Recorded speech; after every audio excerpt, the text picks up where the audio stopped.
She was locked away, labelled mad, her spirit broken. Then the most feared duke in London arrived, and with one command, "She will be my duchess." He shattered her prison, and everything changed. Hello, lovely. If you're enjoying this historic romantic tale, I'd be so grateful for a like or a subscribe. It helps me bring you more stories of love, longing, and history. And if you're up for it, tell me in the comments where you're watching from. I read every note, and it always brings a smile to my face. Chapter 1. The Forgotten Daughter. Lady Seraphina Ravenshaw stood in the drawing room, the faded curtains drawn tight against the world outside. The house around her was as empty as the ache in her heart. Though the Ravenshaw estate was vast, it felt like a prison, its walls growing closer with each passing day. The October morning light struggled through the heavy velvet drapes, casting long shadows across furniture covered in dust sheets. Seraphina traced her finger along the windowsill, leaving a clean line through the grime. Even the servants had given up pretending this house was a home. She had woken, as always, in her tower room. The same grey walls, the same narrow bed with its thin coverlet, the same view of the overgrown gardens where nothing bloomed anymore. Her reflection in the small mirror above the wash basin had shown her what she had become. A wraith. Too thin, her collarbones sharp beneath pale skin. Dark circles shadowed her green eyes, eyes that had once sparkled with life, but now seemed dulled by laudanum and despair. Her dark hair hung limp and lifeless down her back. 24 years old, and she looked ancient.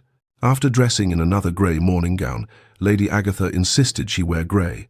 As though Seraphina were in perpetual mourning, she had performed her quiet ritual. From the locked drawer in her writing desk, she withdrew Isabella's letters. There were dozens of them, written in her sister's cheerful, looping script. Seraphina touched the worn pages as though they were holy relics. "Dearest Sera, today we saw the most magnificent butterflies in the garden. Sera, you must come quickly. I have discovered a nest of robins. My darling sister, I do not know what I would do without you." Seraphina's throat tightened. 2 years. 2 years since she had heard Isabella's laughter, felt her warm embrace, seen her smile. A soft knock interrupted her reverie. Mary, the youngest housemaid, entered with the breakfast tray and the small brown bottle that had become Seraphina's daily companion. "Your medicine, my lady," Mary said, her eyes downcast. The girl never looked at her directly. None of the servants did. "Thank you, Mary. You may leave it." The moment the door closed, Seraphina rose and carried the bottle to the potted fern in the corner, a struggling plant that was nonetheless the only living thing in her rooms besides herself. She uncorked the bottle and poured the laudanum into the soil.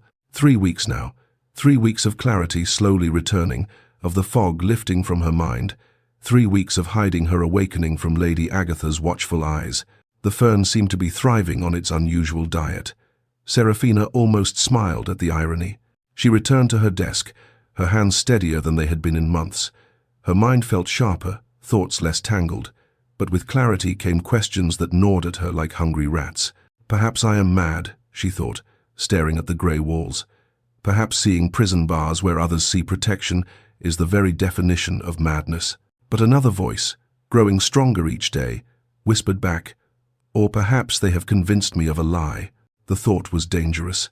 Seraphina pressed her hand against her chest, feeling her heart beat rapidly beneath her palm.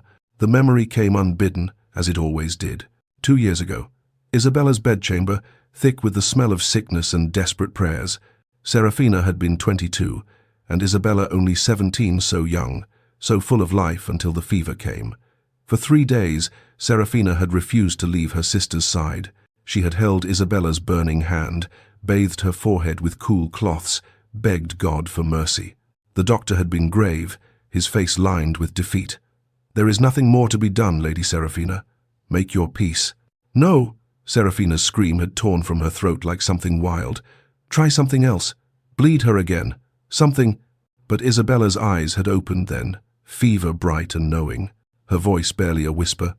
"Promise me you will not let grief consume you, Sera. Promise me you will find happiness again." Seraphina had clutched her sister's hand, tears streaming down her face. "I promise, Bella. I promise." Isabella had smiled that beautiful, gentle smile, and then she was gone. The sound that came from Seraphina's throat was not human.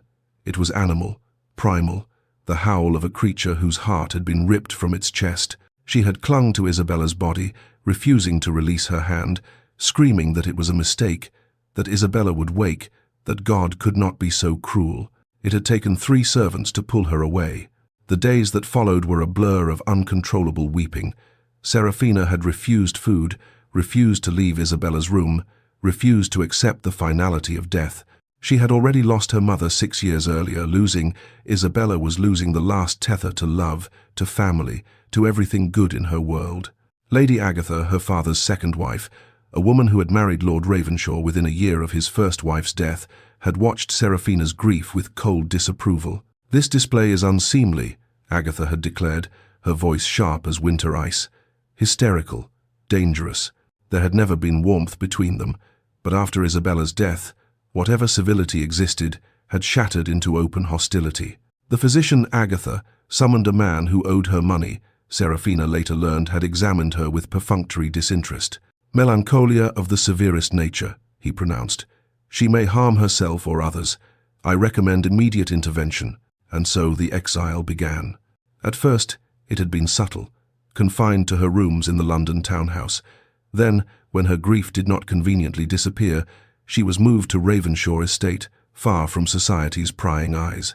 Lady Agatha had crafted her story carefully, for her own safety and the safety of others. Such a tragedy.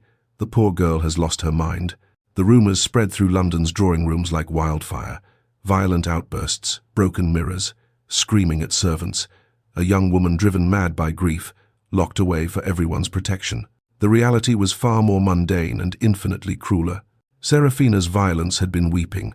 Her madness had been asking why God had taken Isabella, why she had been left alone.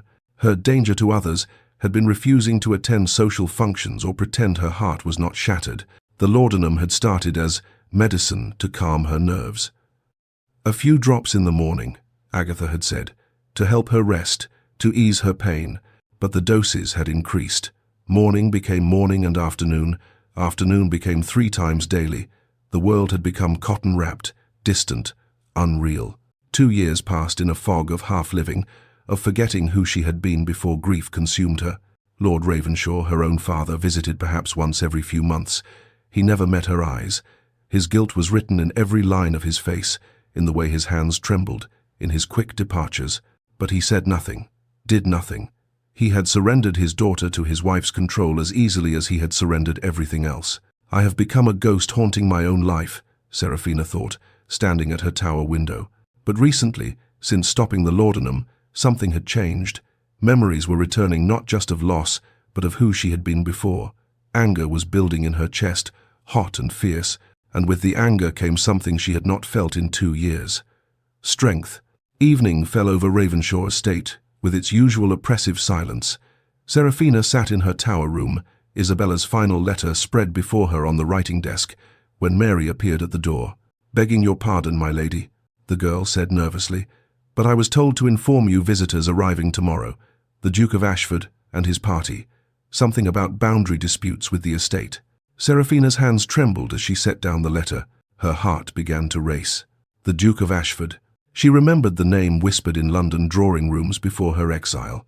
Cold, ruthless, a man who had loved once and vowed never to love again after his wife's tragic death. A man who moved through society like winter itself, beautiful, untouchable, and potentially deadly. "Thank you, Mary," she managed, her voice barely above a whisper. After the servant left, Seraphina sat motionless, her mind spinning. She had not seen anyone from society in 2 years. What would they see when they looked at her? The mad woman Lady Agatha had created? The broken creature who had supposedly lost her mind? Almost against her will, she stood and moved to the mirror, something she had avoided for months. The woman staring back was a stranger, gaunt, pale, haunted eyes that had seen too much loss, too much pain. But as she looked closer, forcing herself to truly see, she noticed something else, something beneath the grief and exhaustion, something that had been sleeping, waiting for permission to wake. A spark, small but undeniable. "They will see a mad woman," she whispered to her reflection. "They will see what Agatha has told them to see." Her hand rose to touch Isabella's locket at her throat, the one piece of her sister she still possessed. "But perhaps," her voice grew stronger, "perhaps I am more than their labels." It was a small thought, a dangerous thought. But it was hers, and it was real. For the first time in 2 years, Lady Seraphina Ravenshaw allowed herself to wonder. What if she was not the broken creature they had named her? What if she was simply a woman who had been drowning, waiting for someone to notice she was still fighting to breathe?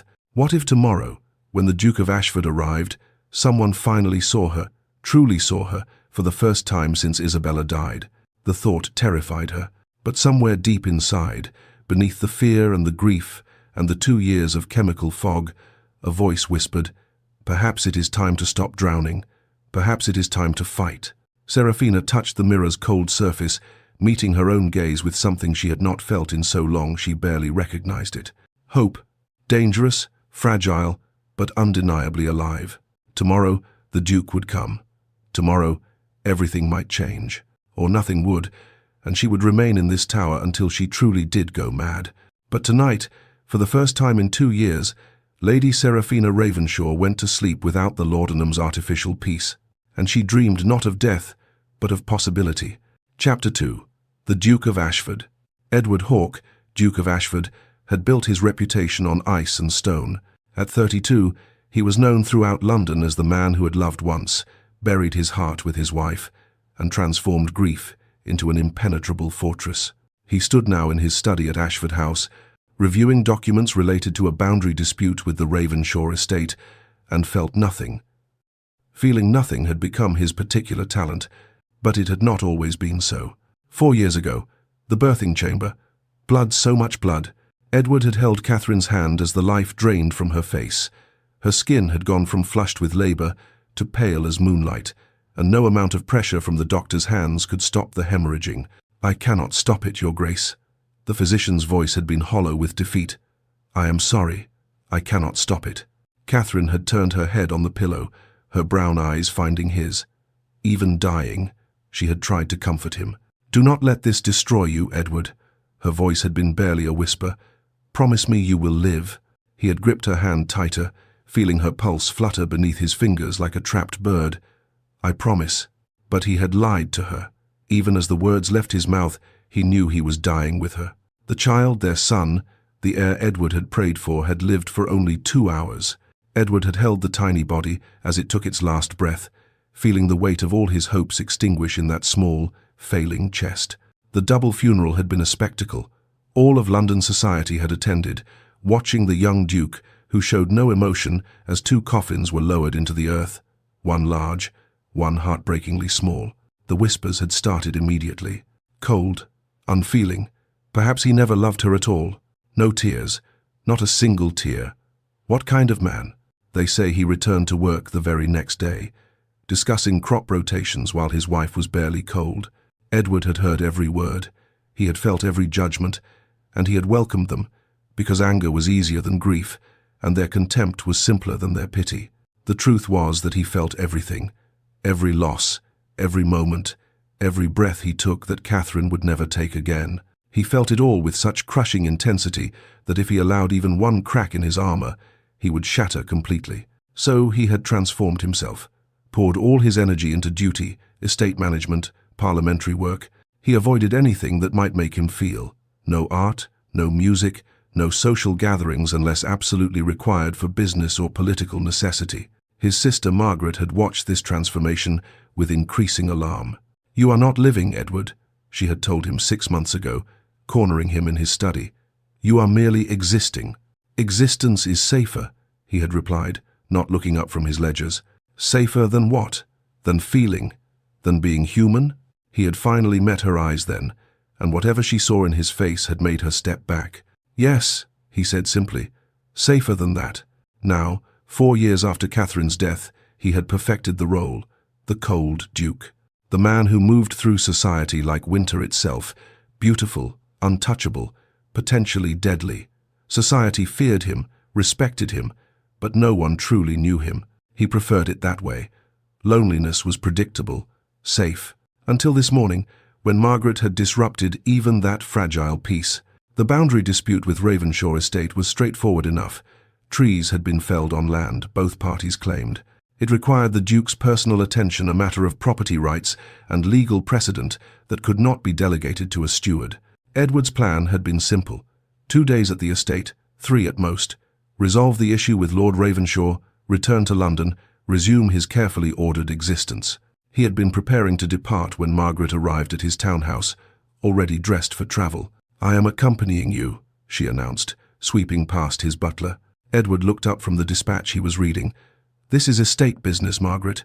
Tedious legal matters involving surveyor reports and property deeds." "Then I shall bring books," she replied, her tone brooking no argument. "But I am coming."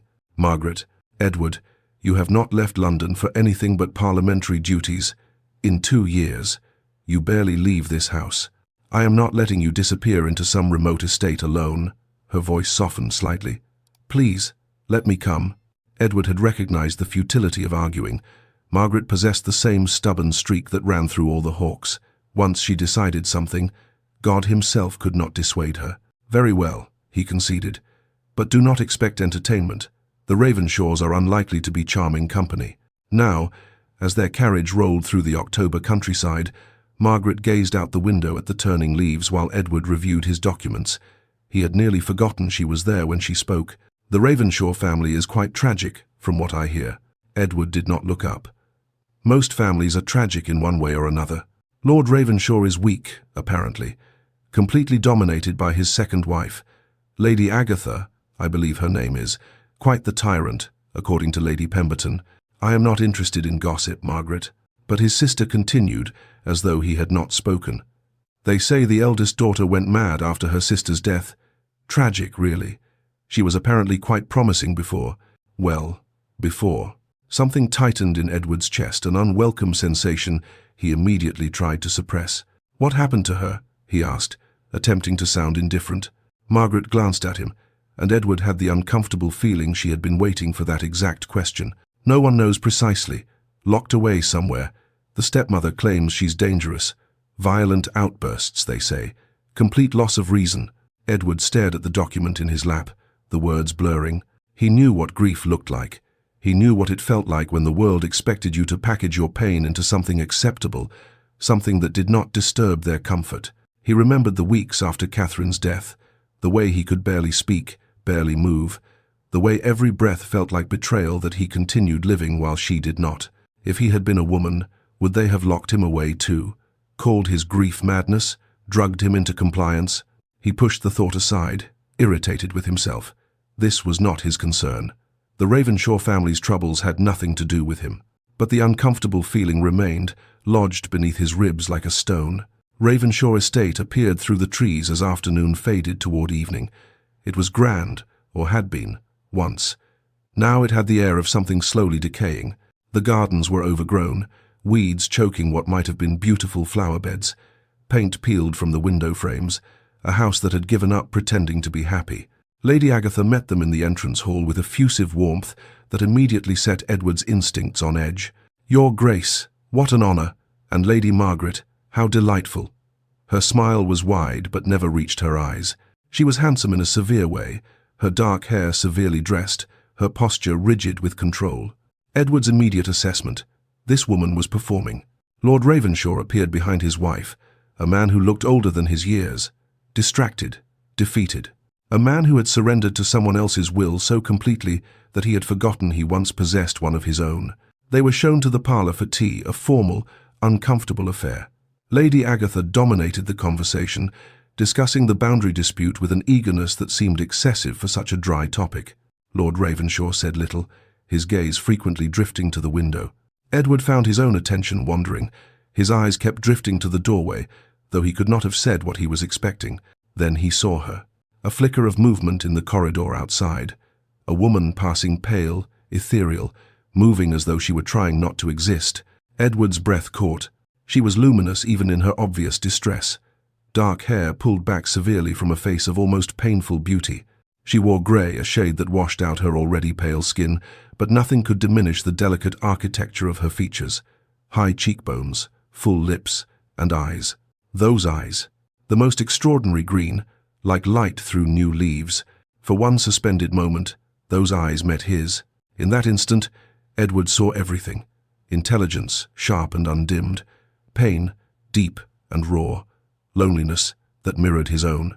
And something fierce, struggling beneath the surface. something that refused to be extinguished, no matter how hard they tried to smother it. Lady Agatha's sharp voice shattered the moment. "Pay her no mind, Your Grace. My stepdaughter is unwell, quite mad, I'm afraid. A tragedy, but we do what we can to keep her comfortable."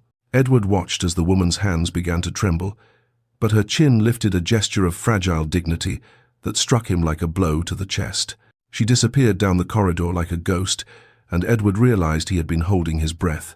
"Mad," Lady Agatha repeated, her voice carrying an edge of warning.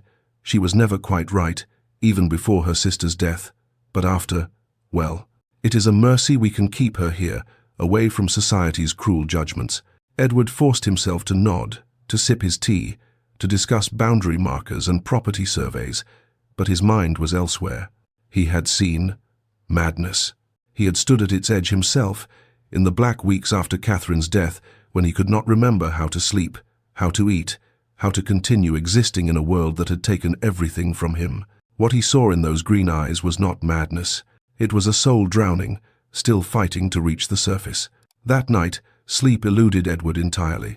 He stood at his guest room window, looking out over the estate. Moonlight silvered the neglected gardens, turned the overgrown hedges into strange, shadowed shapes. The house itself seemed to hold its breath, as though even the stones knew this was not a happy place. Then a light appeared in a distant tower room, a single candle flame, small and defiant against the darkness. A silhouette moved past the window. Her, the woman with the green eyes. Seraphina. Lady Agatha had used the name once, during their stilted conversation. She was awake, alone, moving through her tower prison while the rest of the house slept. Edward watched for longer than he should. This woman he did not know. This woman society had labelled and locked away. He thought of Catherine's death, of his own drowning grief and how close he had come to being consumed by it. He thought of the choices he had made to close himself off, to transform pain into ice, and how those had been his choices. Choices he was permitted to make because he was a man, a duke, powerful. What choices had she been permitted? He thought of Lady Agatha's too quick dismissal. Lord Ravenshaw's guilty, averted eyes. The way the servants had seemed to hold their breath whenever the conversation touched on the daughter locked in the tower. He thought of Seraphina's face in that brief moment, the intelligence in those green eyes, the dignity in her trembling hands, the fierce something that struggled beneath the surface, refusing to surrender. "Mad," Lady Agatha had said, her voice so certain, so final. But Edward had stood at the edge of that abyss himself. He knew the difference between madness and grief, between true instability and a soul that had been broken by loss. What he saw in Seraphina's eyes was not madness. It was someone drowning, still fighting to reach the surface, still believing, against all evidence, that survival was possible. He turned from the window, angry at himself for caring, for noticing, for feeling anything at all. He had worked so hard to build his walls, to make himself impervious to emotion. 4 years of careful construction, and one woman with green eyes and trembling hands had created a crack. Edward climbed into bed, pulled the covers over himself, and tried to force his mind into blankness. But as he lay in the darkness, one thought persisted, unwanted and undeniable. What if no one has bothered to throw her a rope? What if she has been drowning for 2 years while everyone watched and called it mercy? He closed his eyes, but sleep did not come, and in the tower, Seraphina's candle burned until dawn. Chapter 3. Cracks in the fortress. Seraphina had learned long ago that invisibility was survival, but the Duke's eyes had seen her, truly seen her, and that both terrified and thrilled her in ways she did not understand. She woke the morning after his arrival with unusual clarity, no fog clouding her thoughts, no cotton wrapping her mind. For 3 weeks now, she had been pouring the laudanum into the fern instead of down her throat, and each day the world grew sharper, more vivid, more unbearably real. The grey morning light filtered through her tower window. Seraphina lay still, staring at the ceiling, replaying that moment in the corridor when the Duke's eyes had met hers. Not disgust, not pity, something else entirely. Curiosity? Concern? Why had he looked at her that way? She was the mad Ravenshaw daughter. Everyone knew it. Everyone whispered it. So why had his gaze held not judgment, but something that looked almost like recognition? A knock at the door interrupted her thoughts. Not Mary, but Lady Agatha's personal maid, a woman whose face was as pinched and cold as her mistress's heart. Lady Ravenshaw sends a message, my lady. The words dripped with barely concealed contempt. You are to remain in your chambers until the Duke departs. Do not embarrass this family further. Seraphina's automatic response, honed by 2 years of conditioning, was to nod meekly, to accept, to obey. But something had shifted inside her. The laudanum's chemical chains were weakening. Her mind was clearing. And yesterday, the Duke had looked at her like she was a person, not a problem to be hidden away. Tell Lady Ravenshaw, Seraphina said, her voice steadier than she expected, that I will take my breakfast in the conservatory. The maid's eyes widened. But my lady, she said. I know what she said. Seraphina sat up, meeting the woman's shocked gaze. The conservatory, please. The maid hesitated, clearly torn between obeying Seraphina and reporting this rebellion to Lady Agatha. Finally, she bobbed a hasty curtsy and fled. The moment the door closed, Seraphina's hands began to shake. Such a small act of defiance, choosing where to eat breakfast, but it felt enormous, catastrophic, like she had just declared war. She rose on trembling legs and moved to her wardrobe. Usually the maid dressed her, but today she pulled out her own gown. Not grey. She was so desperately tired of grey. Blue. A simple morning dress in pale blue that she had not worn in 2 years.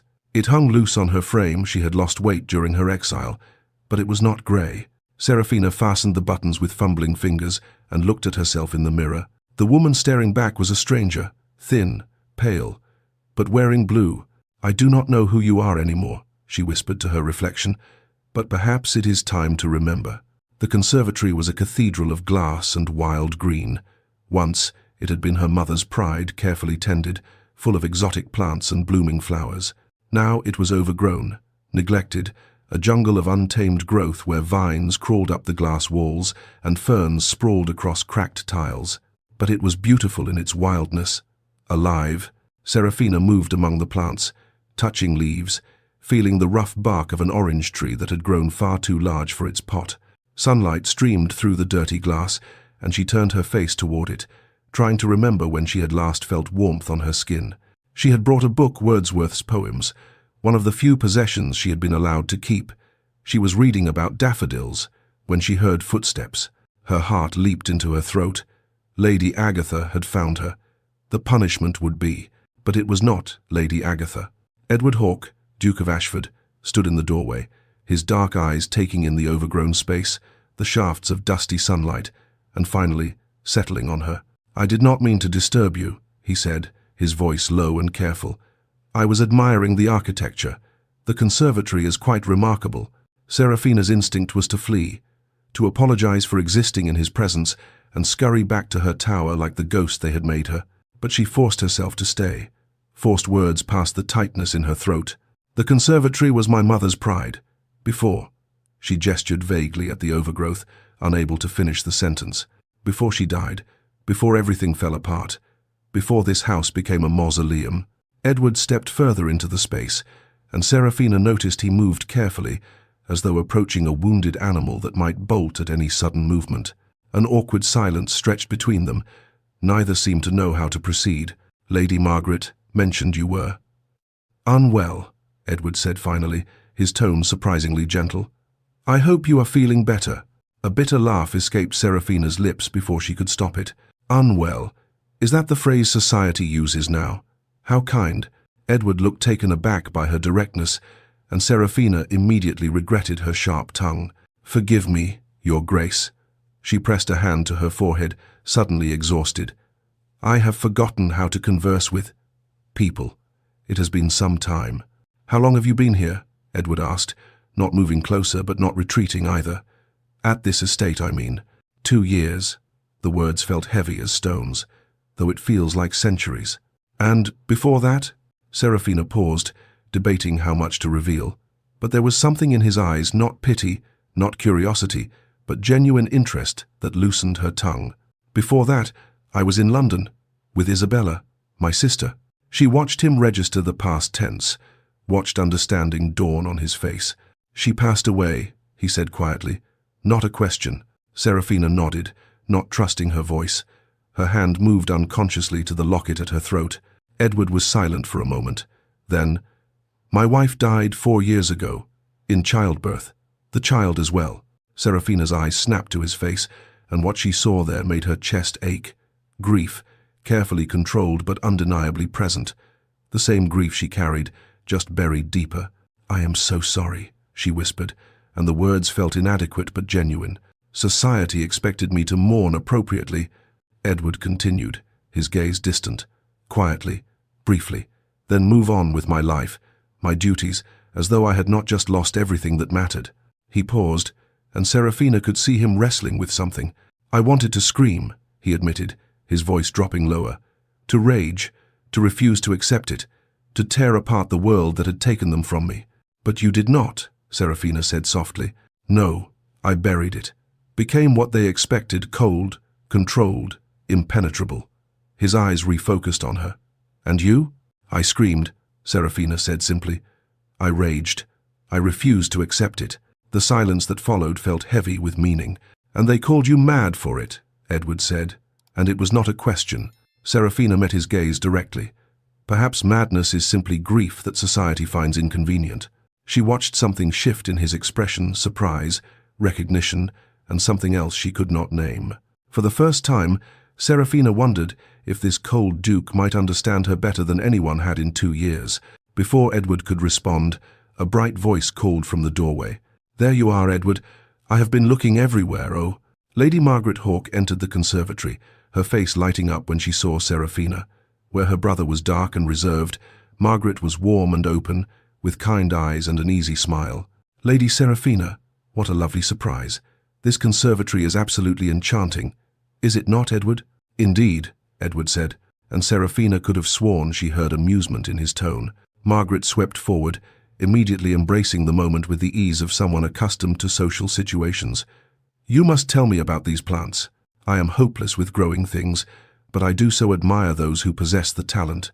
Seraphina found herself cautiously warming under Margaret's genuine enthusiasm. "The conservatory was my mother's project. She imported many of these specimens from her travels. This is a lemon tree from Italy, and here she touched a vine with small purple flowers, passion flower from the Americas. How fascinating. And are you a reader? I noticed you have Wordsworth. He is one of my favorites." Seraphina felt something unfamiliar stirring in her chest. When was the last time someone had asked her about books, about her thoughts, her interests, anything beyond whether she had taken her medicine? "I have always loved poetry," she admitted. "Wordsworth, Coleridge, Blake." "Oh, Blake. The Marriage of Heaven and Hell is extraordinary, though terribly scandalous." Margaret's eyes sparkled. "Have you read Songs of Innocence and Experience?" For 10 minutes, it was simply 3 people talking about poetry. Margaret's enthusiasm was infectious, and even Edward contributed occasional observations that showed his own deep reading. Seraphina felt herself relaxing, the careful tension in her shoulders easing. She forgot to be afraid. Edward seemed to forget to be closed off. It was the first normal conversation Seraphina had experienced in 2 years, and it felt like water after years in the desert. Then Lady Agatha's sharp voice shattered the moment. "Seraphina." All 3 of them turned. Lady Agatha stood in the doorway, her face rigid with barely concealed fury. "Your rooms, immediately." Seraphina's automatic response was a flinch, 2 years of conditioning asserting itself. But she saw Edward stiffen beside her, saw Margaret's expression harden. "Lady Ravenshaw," Edward said, standing to his full height. "We were merely discussing literature. Quite enlightening, actually." Agatha's smile was cold as winter. "Your Grace is too kind, but my stepdaughter requires her rest. She becomes overtired easily." She crossed the conservatory and took Seraphina's arm, her fingers digging in hard enough to leave bruises beneath the fabric. "Come along, child." Seraphina wanted to protest, wanted to pull away, to insist she was not a child, that she had been having the first genuine conversation in 2 years and did not want it to end. But the habits of obedience were strong. She went without protest, though her eyes met Edward's one last time. In that look, shame at being dragged away like an errant child, fear of what punishment awaited her, but also a silent plea. "See me. Remember that I am real." The moment Seraphina was gone, Lady Agatha returned, her performance beginning immediately. "I must apologize for my stepdaughter's behavior, Your Grace." Lady Margaret. She arranged her features into an expression of sorrowful concern. "She has these moments of lucidity, you see, Brief periods where she seems almost normal, but they never last. Margaret's voice was tight. She seemed perfectly well-mannered to me. Of course she did, my dear. Agatha's condescension was palpable. Seraphina can be quite charming when she wishes, but you did not see her after Isabella's death. The violence, the destruction. Edward's skepticism was growing with every word. What precisely occurred? Agatha sighed dramatically. She attacked servants who tried to help her, threw things, broke mirrors, screamed that she wished she had died instead of Isabella, threatened to harm herself. Each lie was wrapped around a kernel of truth, making it harder to discern fact from fiction.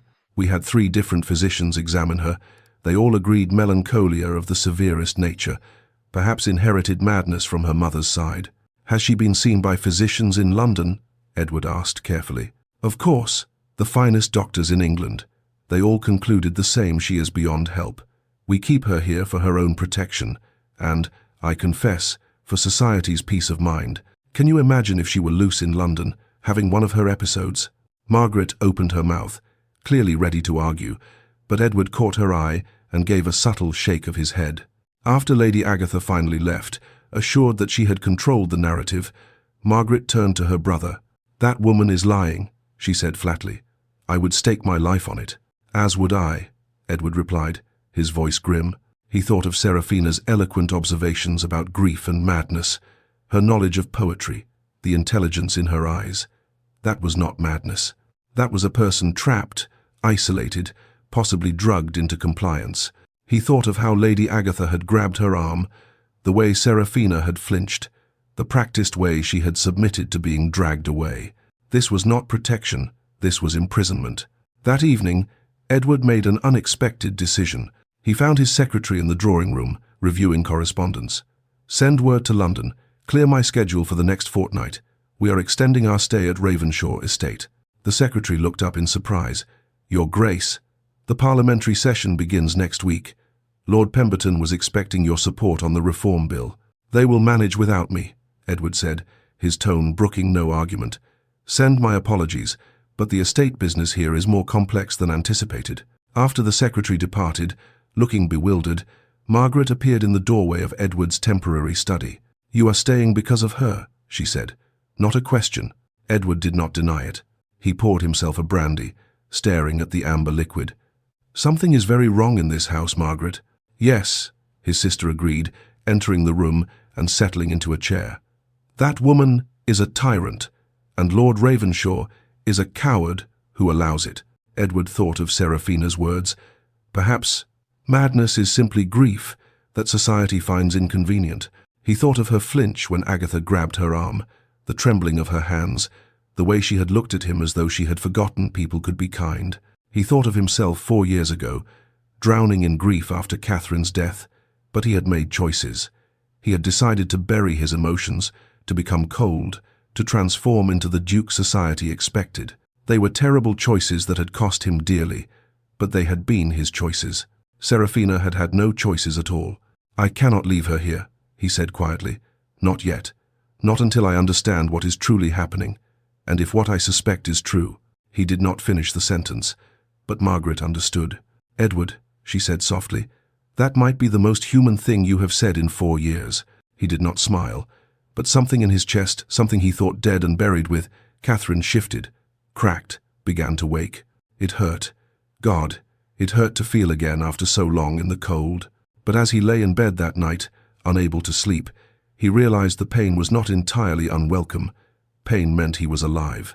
Pain meant he still possessed the capacity to care about something beyond duty and obligation. In the tower, Seraphina lay in her narrow bed, replaying the conversation in the conservatory. "My wife died 4 years ago." He understood. He knew what this grief was, what it felt like to be consumed by loss, and he had not looked at her like she was broken. He had looked at her like she was real, like her words mattered, like she mattered. It was such a small thing. In the grand scheme of her existence, one brief conversation in an overgrown conservatory should mean nothing, but it was everything. For the first time in 2 years, Seraphina fell asleep not to escape consciousness, not because the laudanum dragged her down, but because she was simply peacefully tired. And somewhere in that sleep, She dreamed not of loss and graves and endless grey walls. She dreamed of sunlight through glass, of words exchanged with understanding, of dark eyes that saw her, truly saw her, and did not look away. She dreamed of possibility. Chapter 4. Foundations. Over the weeks that followed, something shifted in the cold halls of Ravenshaw Estate. Two people who had forgotten how to live began, tentatively, to remember. The change was not dramatic. It came in small moments, a conversation extended past politeness, a shared glance that lingered too long. The way Edward found reasons to remain at an estate where he had planned to stay only 2 days. But first, he needed to understand the truth. Week 1. Edward's approach was methodical. He could not simply accuse Lady Agatha of wrongdoing without evidence. Whatever he suspected, he needed proof. His first step was observation. He rose early each morning and walked the estate grounds, noting the rhythms of the household. Seraphina's meals were brought to her tower room on a tray: breakfast, luncheon, dinner. She was permitted brief walks in the walled garden, but always alone, always watched from a distance by one of the servants. The staff avoided speaking to her, not from fear, Edward noticed, but from orders. When Seraphina passed, they averted their eyes, kept their distance, maintained a careful separation. Edward began casual conversations with various servants, gathering fragments of information. The groundskeeper, an older man who had worked the estate for decades, mentioned, "Lady Seraphina used to walk here every morning. Your Grace loved the roses." She did. Then Lady Ravenshaw said it weren't safe for her to be outside unattended. Said she might, well, hurt herself. A young maid, cornered in the hallway when Lady Agatha was out, whispered that Seraphina was given medicine 3 times daily. "Has to take it, my lady does," Lady Ravenshaw insists. But when Edward pressed for more details, the girl's eyes went wide with fear, and she scurried away. Something was chemically controlling Seraphina. Edward was certain of it now. He needed someone he could trust, someone who had been at Ravenshaw Estate long enough to remember what things were like before Lady Agatha's reign. Mrs. Harding, the elderly housekeeper, had served the family for 30 years. She had been there when Seraphina's mother was alive, had watched both daughters grow. Edward found her in the still room, preparing preserves. "Mrs. Harding, I need the truth," he said without preamble, closing the door behind him. "Is Lady Seraphina truly mad?" The housekeeper's hand stilled on the jar she was holding. Her eyes filled with tears. "Mad? No, Your Grace. Heartbroken, yes. Grieving, certainly, but not mad." The story tumbled out the truth Lady Agatha had buried beneath layers of lies. After Isabella's death, Seraphina had grieved deeply. She had wept for days, refused food, wanted only to be left alone with her sorrow. But she had not been violent. She had not attacked anyone. She had simply been a young woman, drowning in loss. Lady Agatha called in Dr. Thornbury. "Mrs." Harding said, her voice bitter, a man who owed her money, who would say whatever she wanted him to say. He prescribed laudanum for Lady Seraphina's nerves. Just a few drops at first, but the doses had increased, week by week, month by month. Within a few months, Seraphina had become docile, compliant, a shadow of herself. "The violent outbursts Lady Agatha describes never happened, Your Grace," she sobbed. She wept for her sister. Is that violence? Is grief now a crime? Edward's hands clenched into fists. Why? Why would Lady Agatha do this? Mrs. Harding's expression hardened. "Lady Seraphina has a substantial inheritance from her mother, held in trust until she marries or turns 30. She has 6 years yet to wait." The housekeeper met his eyes.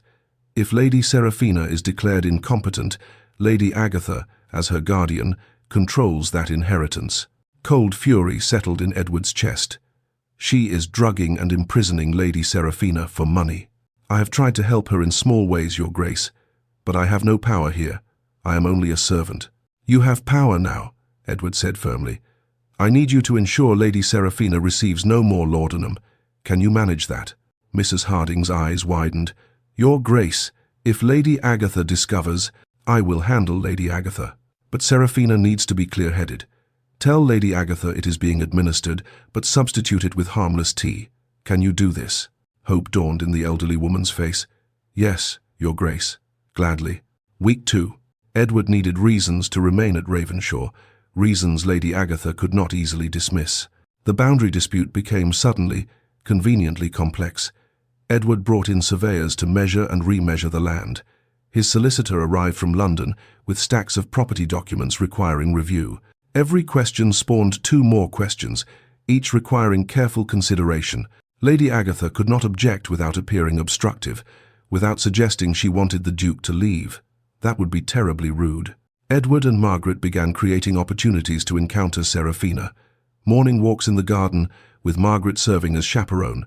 Afternoon tea in the conservatory, where the light was best. Access to the library, Margaret insisted that Seraphina join them, as she needed a woman's perspective on a novel they were discussing. Lady Agatha could not forbid it without insulting a duke, and slowly, as the laudanum left her system completely, Seraphina began to transform. Her mind sharpened first. Her responses in conversation became quicker, more confident. The fog that had dulled her eyes cleared, revealing the intelligence Edward had glimpsed that first day. "I feel as though I am waking from a very long sleep," Seraphina confessed one afternoon in the library. "The world seems louder, brighter. Sometimes it is overwhelming." "That will ease," Edward assured her. "Your senses are simply readjusting." Margaret, ever perceptive, added, "And you have us to help you navigate the overwhelm." Week 3. Colour returned to Seraphina's cheeks. She began to speak more freely, her natural wit emerging like spring flowers after winter. She made an observation about the absurdity of Gothic novels that made Margaret laugh, and Edward found himself smiling, actually smiling at her cleverness. Their conversations deepened. They spoke of loss. Seraphina described Isabella's kindness, the way her sister had loved birds and could identify them all by their songs. Edward shared memories of Catherine, the guilt he had carried for surviving when she did not. "I convinced myself that isolation was safety," Edward admitted one grey afternoon as they walked the garden paths. "That if I never allowed anyone close again, I could never be hurt again." Seraphina paused by a dormant rosebush, her fingers tracing the bare thorns. "And I convinced myself I deserved isolation, that my grief was a madness that needed to be hidden away. Neither of us was right," Edward said quietly. "No," Seraphina agreed, "but perhaps we are learning better now." And tentatively, carefully, they both began to believe in hope again. Week 4. The growing attraction between them became impossible to ignore. Edward found himself seeking Seraphina's company not from duty or pity, but from genuine desire. He noticed everything about her, the way she tucked her hair behind her ear when concentrating, the small pause she took before answering difficult questions, the rare, brilliant smile that transformed her entire face. Seraphina became hyper-aware of him. His height, the breadth of his shoulders, the way his stern expression softened when he looked at her, the gentleness in his voice when he spoke to her, so different from the cold tones he used with Lady Agatha. One afternoon in the library, they both reached for the same book, a volume of Byron's poetry. Their hands brushed, and both pulled back as though burned. "Forgive me," Edward said, his voice rougher than usual. "No, Seraphina's cheeks flushed pink. "You take it." "Perhaps we might read it together," Edward suggested, and the air between them felt charged with something neither dared name. Margaret observed all of this with knowing satisfaction. One evening, she cornered her brother in his temporary study. "You are falling in love with her," she said without preamble. "I am merely ensuring her well-being," Edward replied, not looking up from his papers. "Edward, I have not seen you smile in 4 years. You smiled 3 times today," all while looking at her. Edward set down his pen. "Margaret." "It is good," his sister interrupted gently. "Catherine would want you to be happy. And Seraphina, she is emerging from her own darkness. You are helping each other heal." Edward said nothing, but he did not deny it. Week 5. Lady Agatha had grown increasingly suspicious of Edward's extended stay. One morning, she attempted to reinstate Seraphina's laudanum regimen, sending her personal maid to the tower with explicit instructions. Mrs. Harding intercepted the dose and immediately warned Edward. He found Lady Agatha in the morning room, her expression one of false concern. "Lady Ravenshaw," he said pleasantly, "I do hope Lady Seraphina is being well cared for. I should hate to hear otherwise." His tone was mild, but his eyes were ice. "I have become quite invested in her well-being." The implication was clear. He was watching. One wrong move, and there would be consequences. Lady Agatha was forced to retreat, but she changed tactics. She began poisoning Seraphina's mind instead. "The Duke is merely amusing himself, child," she said during one of her visits to the tower. "Men like him do not marry damaged goods. He feels sorry for you, that is all. When he leaves, and he will leave, you will return to your rooms. Do not delude yourself with foolish hopes." The words found their mark. Seraphina, still fragile in her recovery, still learning to trust her own perceptions again, began to doubt. She withdrew slightly from Edward, her responses becoming more guarded, her smiles less frequent. Edward noticed immediately. "Seraphina," he said one afternoon when she had been particularly quiet, "have I done something to offend you?" She was silent for a long moment, staring at her hands clasped in her lap. "Why are you here, truly? Why do you spend time with me?" Edward understood at once what Lady Agatha had done. He moved closer, careful not to crowd her but needing her to see his face, to read the truth there. "Because your company brings me peace," he said quietly. "Because you understand parts of me I thought no one could reach. Because when I am with you, I remember what it feels like to be alive." Seraphina's eyes filled with tears. "But I am broken. Society says." "Society is wrong." Edward's voice was fierce now. "You are not broken, Seraphina. You are grieving, and you have been punished for feeling too deeply. But grief is not madness. Pain is not weakness. And you," he reached out, stopping just short of touching her face, "you are one of the strongest people I have ever known." The moment stretched between them, heavy with longing. Edward cupped her face gently, his thumb brushing away a tear. He leaned closer, his breath mingling with hers, the space between them charged with electricity. Footsteps sounded in the corridor outside, Margaret's voice calling for them.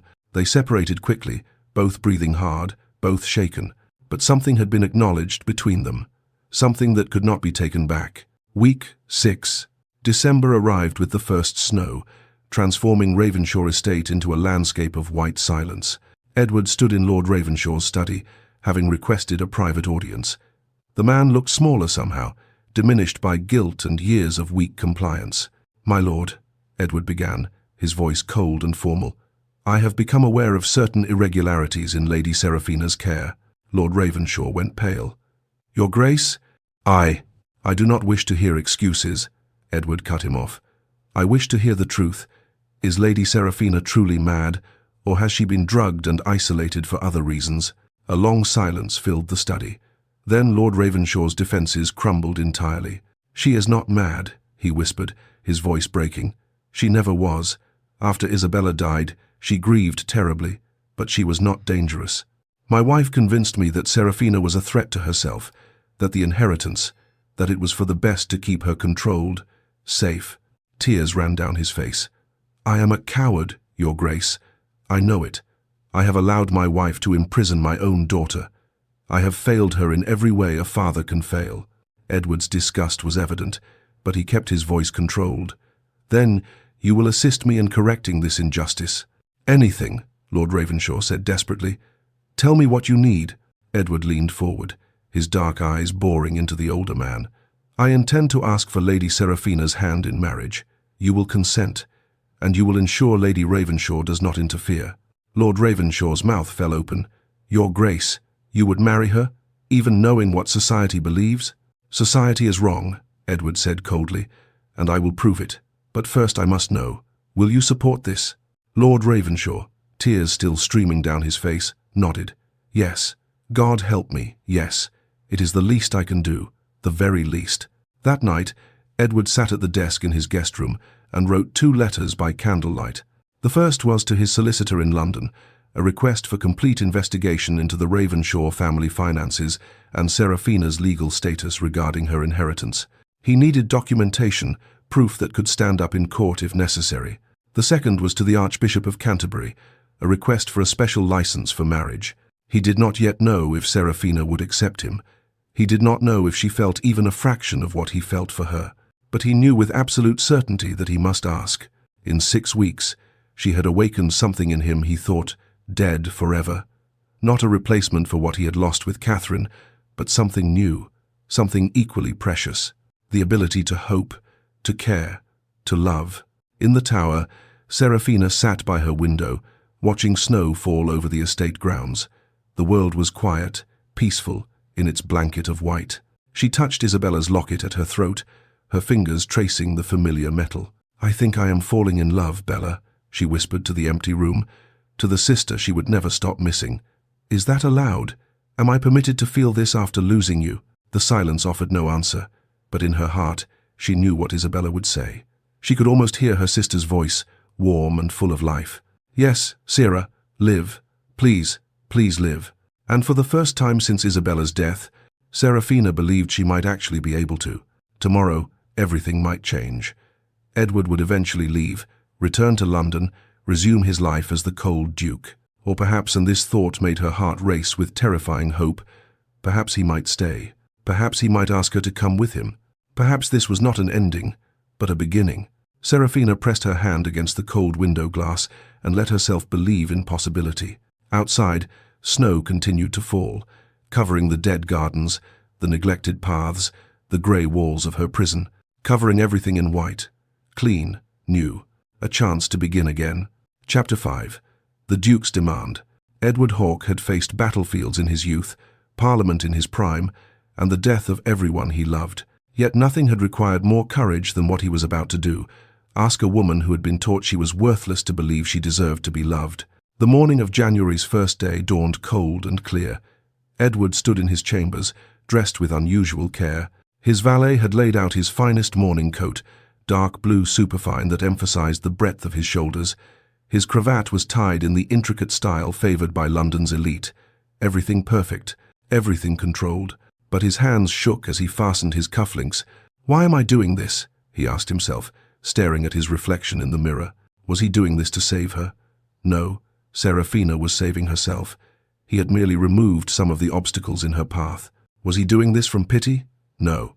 What he felt for Seraphina had nothing to do with pity, and everything to do with the way his heart lifted when she laughed, the way her intelligence challenged him, the way her presence made the world feel less cold. Was he ready to love again after Catherine? The fear was there, the terror of losing someone again, of enduring that devastating pain. But yes, God help him, yes, he was ready. A knock at the door. Margaret entered without waiting for permission, as was her habit. "Are you prepared?" she asked, studying his face. "I am terrified," Edward admitted, a confession he would have made to no one else. "What if she refuses?" "Then you will respect her decision," Margaret said firmly. "But Edward, she loves you. I have watched her bloom in your presence these past months. I have seen the way she looks at you when she thinks no one is watching." "She has been taught she is unworthy," Edward said, his voice rough. 2 years of being told she is mad, broken, damaged. I do not know if 3 months can undo that poison." Margaret crossed the room and touched his arm gently. "Then you will spend the rest of your life showing her the truth." Edward's vulnerability showed in his eyes. "What if I fail her? What if I cannot protect her from society's judgment?" "You will not fail her," Margaret said with absolute certainty. "And Edward, she is stronger than you think, stronger than she knows. You have both survived the unsurvivable. Together, you will thrive." Edward nodded, drawing strength from his sister's confidence. He reached into his pocket and pulled out a small velvet box. Inside was a ring, his grandmother's, a simple gold band set with a perfect emerald that matched Seraphina's eyes. He had rehearsed what he would say, practiced the words until they sounded right. Then he discarded it all. This could not be a rehearsed speech. It had to be truth, raw and unpolished. "Wish me luck," he said to Margaret. She smiled. "You do not need luck. You need only to be honest." The drawing room felt suffocatingly formal as Edward entered. Lord Ravenshaw sat near the window, looking more defeated than usual. Lady Agatha occupied the sofa, her posture rigid with false pleasantness. "Your Grace," she said, her smile not reaching her eyes, "I trust we can finally resolve this boundary matter amicably. Surely 3 months has been sufficient time." "I am not here to discuss boundaries, Lady Ravenshaw." Edward cut through her pleasantries, his voice cold and formal. "I am here to discuss your stepdaughter." Agatha's face hardened instantly. "Seraphina is not. I wish to marry Lady Seraphina." The silence that followed was absolute. Even the clock seemed to stop ticking. Agatha recovered first, her shock quickly masked by cold calculation. "Your Grace, surely you cannot be serious. Seraphina is unwell. She is unfit to be a duchess. The scandal alone." "I have spent 3 months in Lady Seraphina's company," Edward said, his voice like ice. "I have found her to be intelligent, articulate, and perfectly sane." Agatha tried a different tactic, her voice dripping with false concern. "But Your Grace, think of your reputation. Society will never accept. I care nothing for society's gossip, Edward interrupted. I care for Seraphina's well-being. She is damaged, Agatha hissed, her mask slipping. You will regret this within a month. She is broken, unstable. Edward stood to his full height, towering over the seated woman. What I have found questionable, Lady Ravenshaw, is not Seraphina's mind, but her treatment in this household. He produced a document from his coat, his solicitor's preliminary findings. The pages rustled as he set them on the table between them.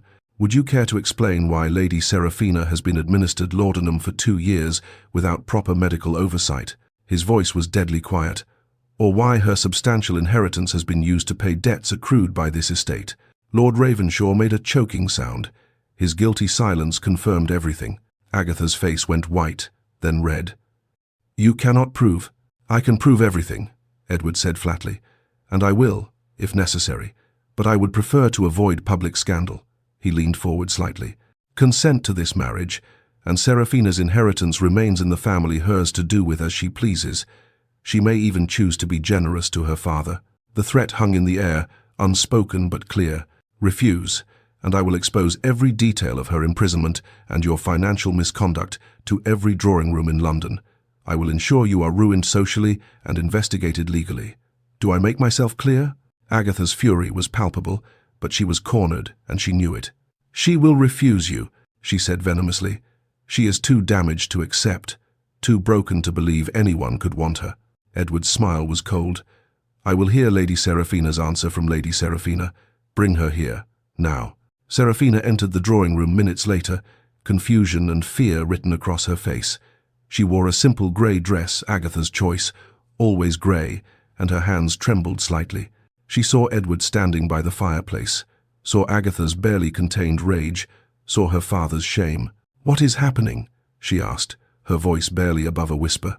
Edward approached her slowly, his expression softening. Lady Seraphina, I have something to ask you, but first, I need you to understand several things. He took her hand. Agatha made a sound of protest, but Edward ignored her completely. You are not mad, he said clearly, holding Seraphina's gaze. You have never been mad. You have been grieving, and you have been punished for it unjustly. Seraphina's eyes filled with tears.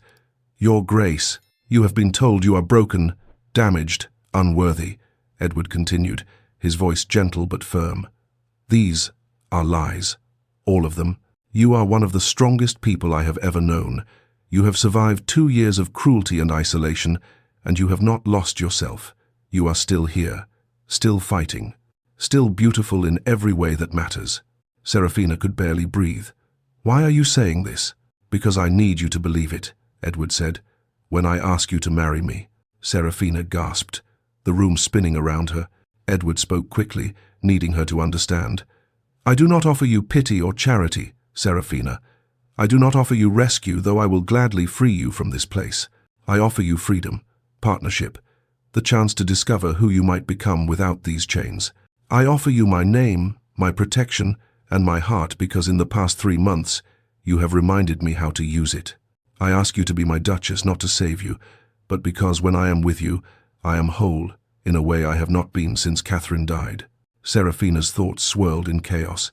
This cannot be real. This is a dream, or a trick, or this is too good. It will be taken away. It always is. But what if it is real? What if I am allowed this? What if? Child, you cannot possibly believe, Agatha began. I am 24, Lady Ravenshaw, Seraphina said, finding her voice with surprising strength. I am not a child. She turned back to Edward, searching his face for any sign of deception, any hint that this was some elaborate cruelty. Why? She asked. Why would you bind yourself to someone society calls mad? You are not damaged goods, Seraphina, Edward said, his thumb brushing gently across her knuckles. You are grieving, you are human, and you are the only woman who has made me feel human in return. A pause. Fear and hope warred in Seraphina's chest, tearing her in 2 directions. I am afraid, she whispered. I am afraid I will disappoint you, that I am not strong enough for this, that I will fail at being a duchess, that society will— Then we will be afraid together, Edward interrupted gently. But Seraphina, I am more afraid of a life without you in it. Seraphina looked at her father, who was nodding through his tears. She looked at Agatha, whose face was twisted with impotent fury. She looked at Margaret, standing in the doorway with tears streaming down her smiling face. Then she looked back at Edward, at his steady dark eyes that had first seen her when she was invisible, at his hand, still holding hers with such care, at the vulnerability in his expression that told her this mattered to him as much as it did to her. She thought of Isabella, of her promise to live. She thought of the past 3 months of conversations and laughter, and slowly remembering who she was. She thought of hope, that dangerous, beautiful thing she had thought lost forever. "Yes," Seraphina said, her voice growing stronger. "I will marry you, Your Grace." Edward's exhale of relief was audible. "Edward," he said softly.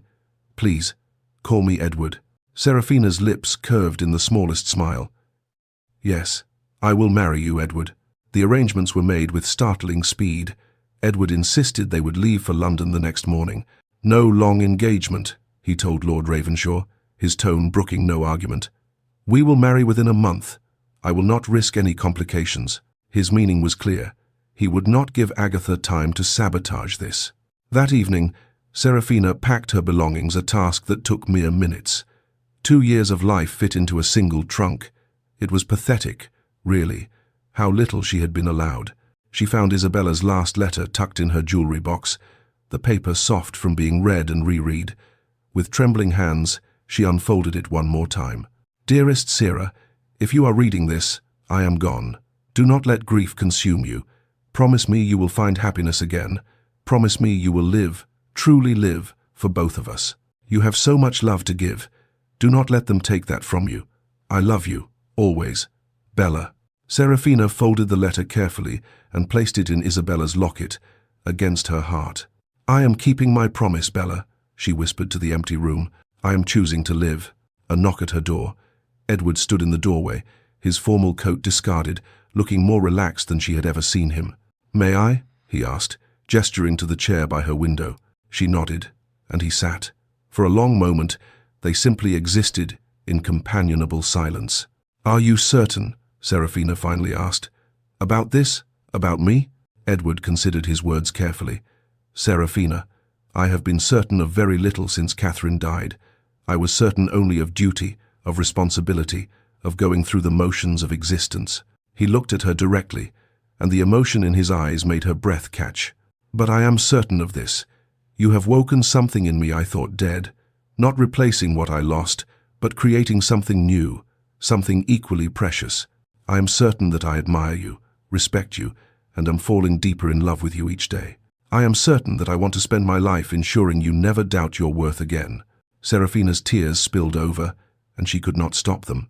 "I never thought anyone would say such things to me," she whispered. Edward crossed to her and gently wiped her tears with his thumb. "Then I will say them every day until you believe them." He leaned down slowly, giving her time to pull away if she wished. She did not pull away. Their kiss was tender, tentative, and full of promise, a seal on the future they were choosing together. Seraphina's hands came up to rest against his chest, feeling his heart beating as rapidly as her own. When they parted, both were breathing unsteadily. "I am afraid," Seraphina whispered, "but I am also hopeful." Edward rested his forehead against hers. "That is enough. Hope is where we begin." Outside, snow continued to fall on Ravenshaw Estate, covering the dead gardens and grey walls in white. But inside the tower room, for the first time in 2 years, there was warmth. There was hope. There was love, fragile and new, but real. And tomorrow, Seraphina would leave this prison forever. Tomorrow, she would begin to live. Chapter 6. Into the Light. The world outside the carriage window was almost too bright, too vast, too alive. Seraphina had forgotten that life existed beyond grey walls and whispered judgments. Now, travelling toward London with Edward beside her, she was rediscovering colour, sound, and the terrifying possibility of joy. The morning of departure had come with startling swiftness. Seraphina stood in the entrance hall of Ravenshaw Estate with her single trunk, 2 years of life packed into one small container. Lady Agatha had not emerged to say farewell. Lord Ravenshaw had, his face pale and drawn, but Seraphina had merely nodded to him. There were no words left between them. As the carriage pulled away, Edward had expected her to look back at the only home she had known for 2 years. She did not. Seraphina kept her eyes fixed forward, on the road ahead, on the future unfolding before her. The journey to London would take 2 days. Edward, Seraphina, and Margaret travelled together in Edward's well-appointed carriage, with servants and luggage following in a second vehicle.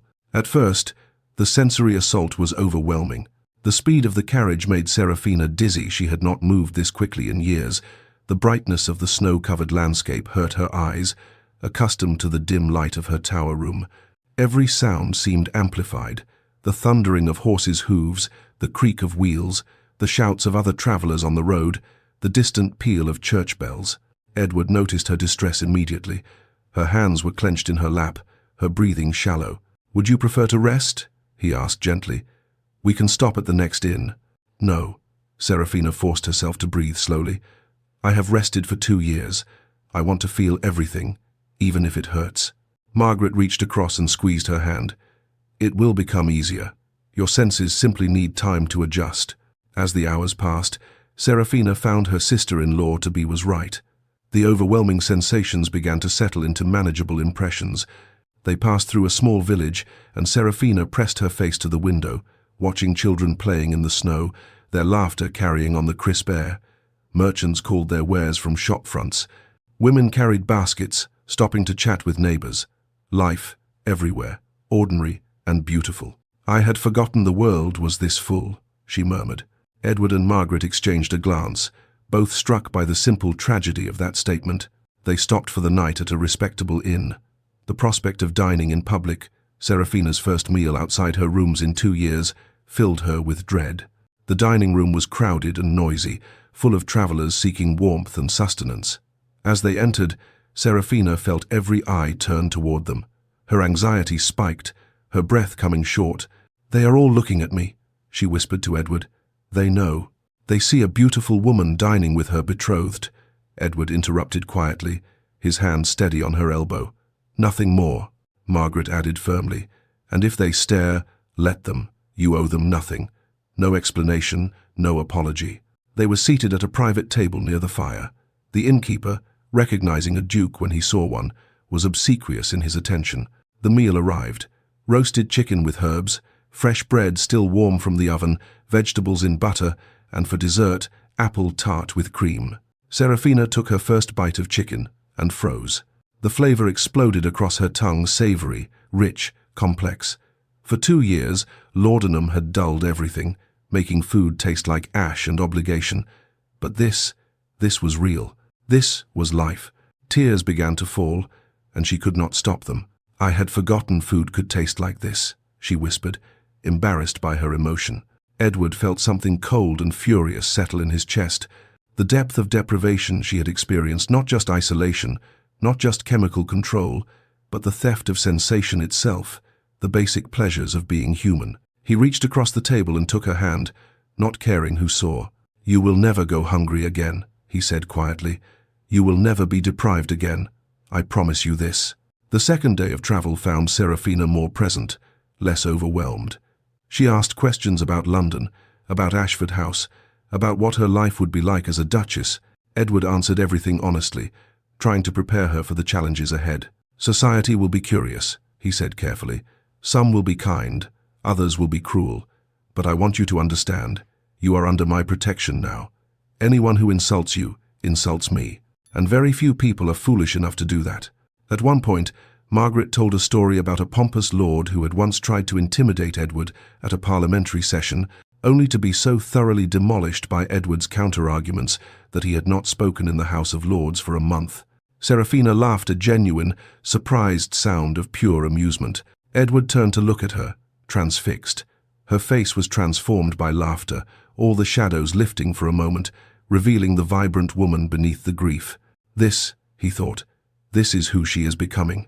London, at dusk, was enormous, intimidating, magnificent. As they entered the city, Seraphina's anxiety returned. The sheer number of people walking, riding, calling to each other was overwhelming. "So many people," she breathed. "What if they—" Edward took her hand. "One day at a time, Seraphina. One moment at a time." Ashford House was a grand London townhouse in Mayfair. elegant and imposing with its white stone facade and black iron railings. As the carriage pulled up, Seraphina's heart hammered in her chest. The household staff were lined up in the entrance hall to meet her a formal reception, but their faces were kind. Edward had clearly briefed them carefully. Mrs. Hartley, the housekeeper, was a woman in her 50s with warm eyes and a maternal air. She stepped forward and curtsied. "Welcome home, my lady," she said. Seraphina nearly broke at those words. Home. When was the last time anywhere had felt like home? Edward introduced her to the key staff.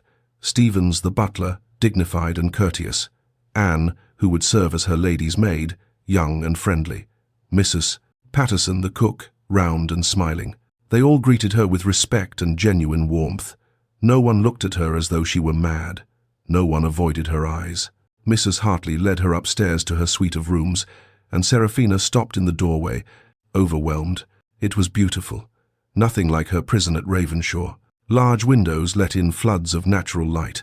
A sitting room contained comfortable chairs, a writing desk, and her breath caught shelves of books. The bedroom beyond held a large 4-poster bed with soft linens in blue and cream.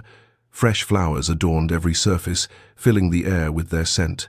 Seraphina stood in the center of the sitting room, slowly turning, trying to take it all in. "This is too much," she whispered. "I do not deserve." "You deserve this and more," Edward said gently, appearing in the doorway.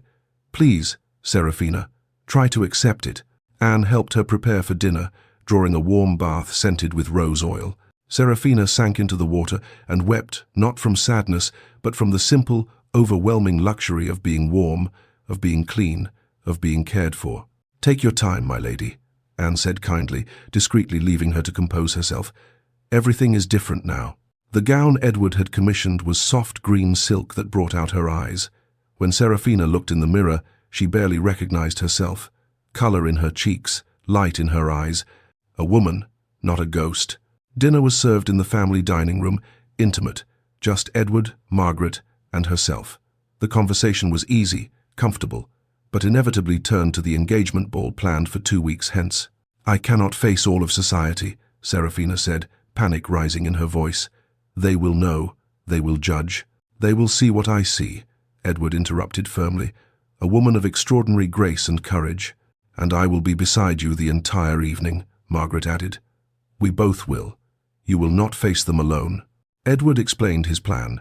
He would make it abundantly clear that anyone who insulted Seraphina insulted him. His social and political power was considerable. Few would risk his displeasure. "Some will be cruel regardless," he admitted. "Society has those who thrive on others' misery, but many will be genuinely welcoming, especially once they see you are not the madwoman Lady Agatha described." The following week passed in a gentle routine that helped Seraphina adjust to her new life. Mornings, she explored Ashford House.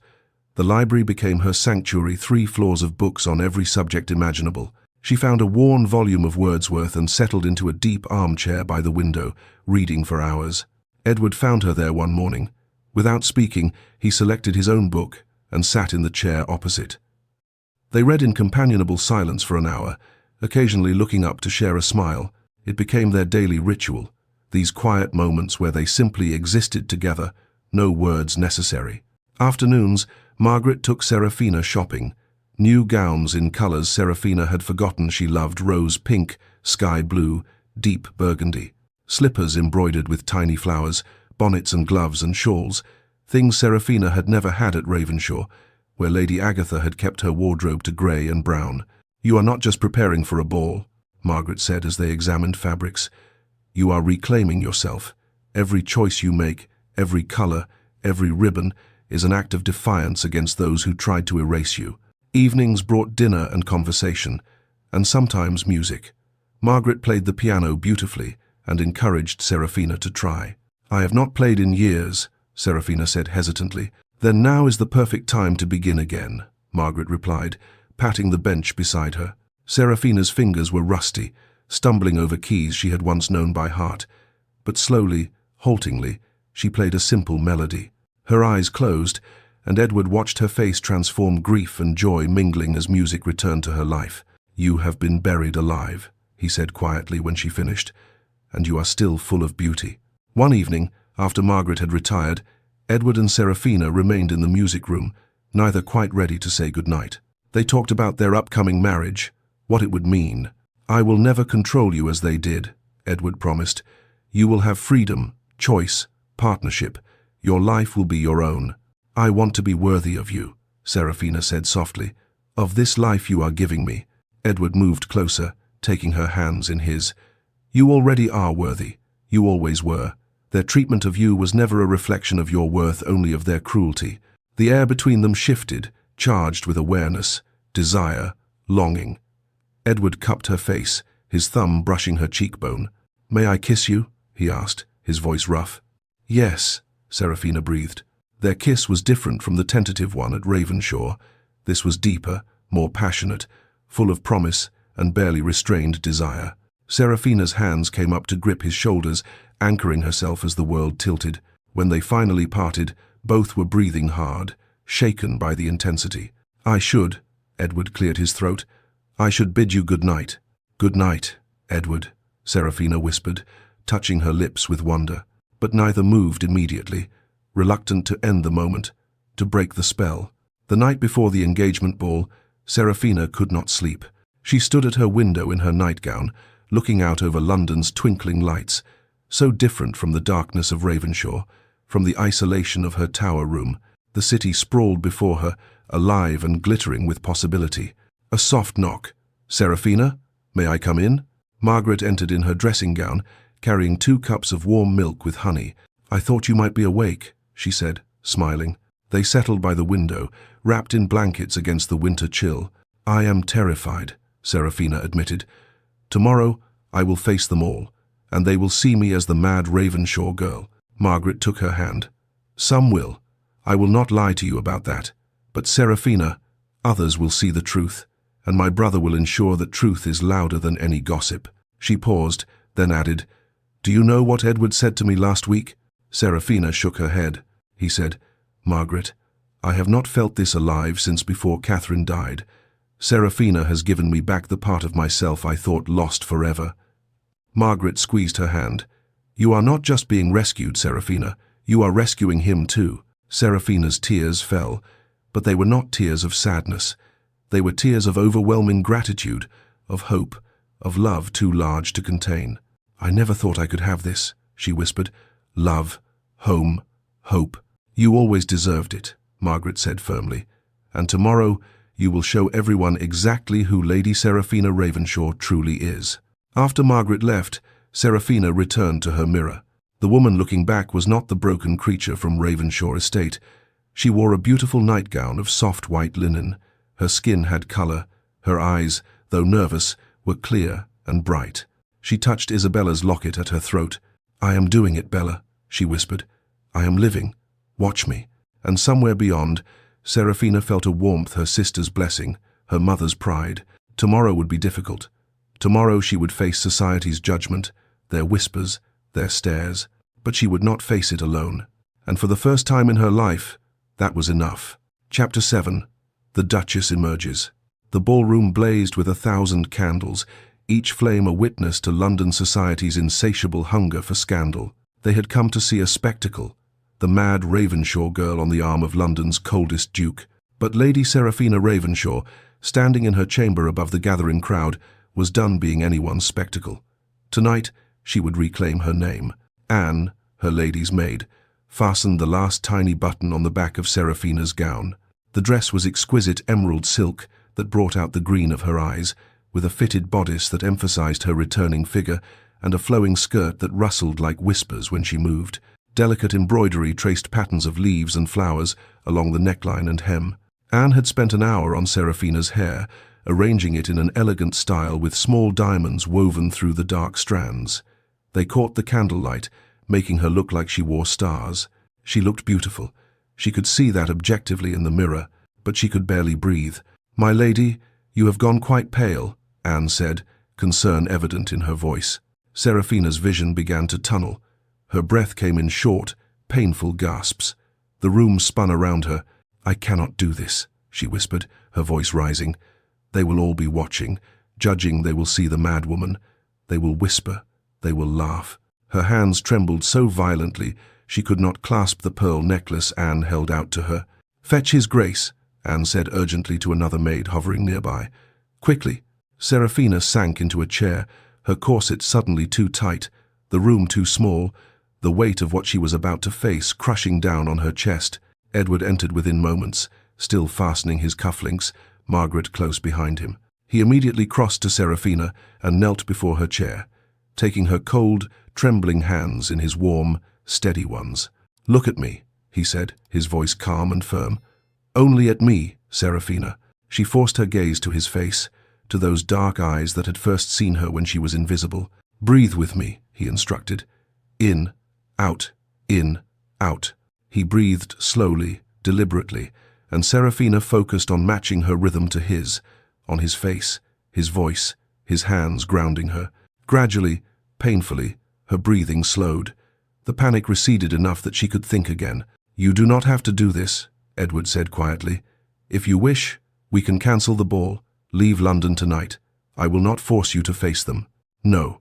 Seraphina's voice was shaky but determined. "No, I am tired of hiding, tired of letting fear control me." She looked at him desperately. "But I am so afraid, Edward. What if I fail? What if I humiliate you?" "You could never humiliate me," Edward said fiercely. "Seraphina, you are the bravest person I know.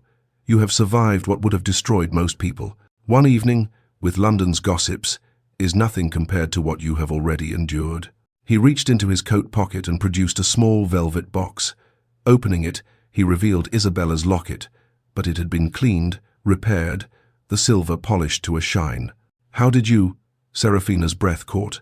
"I sent servants back to Ravenshaw," Edward explained gently. "They retrieved all your mother's belongings, everything Agatha denied you." He opened the locket, and Seraphina saw two tiny miniature portraits inside, one of her mother, one of Isabella. Both faces she loved, both women she had lost. A sob escaped her throat. Edward fastened the locket around her neck with careful hands. "You carry them with you always. Tonight, they walk with you." Margaret stepped forward, placing a hand on Seraphina's shoulder. "And so do we. Edward and I will not leave your side for a moment."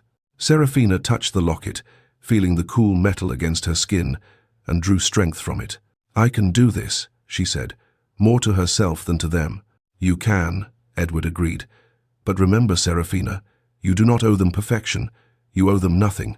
Tonight is not about earning their approval. It is about claiming your place in a world that tried to erase you." The grand staircase of Ashford House descended into the ballroom in a sweeping curve designed to showcase arrivals. Seraphina stood at the top with Edward on one side and Margaret on the other, looking down at a sea of London's elite. The ballroom glittered with jewels, silks, military uniforms, and elaborate gowns. Crystal chandeliers blazed overhead. The room was packed with aristocrats, politicians, wealthy merchants. Everyone who mattered in society had come to judge her. The major domo's voice rang out. His Grace, the Duke of Ashford, Lady Margaret Hawke, and Lady Seraphina Ravenshaw. The ballroom fell silent as completely as if someone had extinguished all sound. Every head turned, every eye fixed on Seraphina. The weight of their collective stare was crushing, suffocating. She felt it like a physical force.